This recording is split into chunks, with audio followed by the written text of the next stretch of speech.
पर्वत के ऊपर बाबा लागै छै हटिया यौ बाबा पाबनि पूजबै। पर्वत के ऊपर बाबा लागै छै हटिया यौ बाबा पाबनि पूजबै। आन दिया दक्षिणा के चीर यौ बाबा पाबनि पूजबै।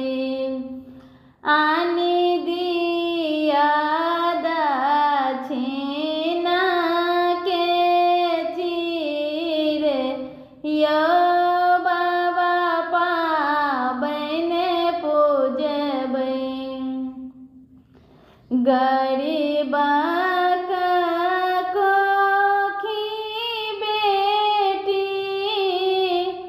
अहूँ के जनम भेल गे बेटी पाबनि पूजबै। गरीबक घर भेल बियाह गे बेटी पाबनि पूजबै। गरीबक घर भेल बियाह गे बेटी पाबनि पूजबै।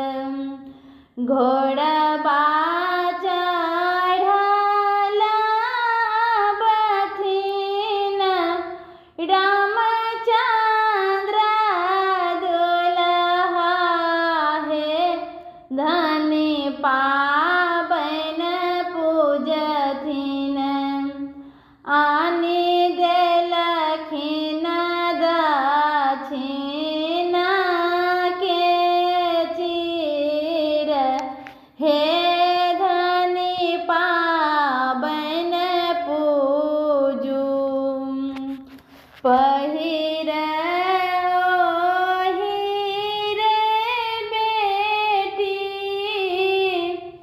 बाबा गोड़ लागल हे बाबा आशीष दिया। पहिरे ओहि रे बेटी बाबा गोड़ लागल हे बाबा पाबनि पूजलहुँ। मन से ओ दियौ न आशीष यौ बाबा पाबनि पूजलहुँ। मन सँ दिया ने आशीष यौ बाबा पाबनि पूजलहुँ। जुगे जुगे जीवह बेटी जुगे जुग पहिर गे बेटी पाबनि पूजलहुँ। जुगे जुगे बढ़ो आही बात गे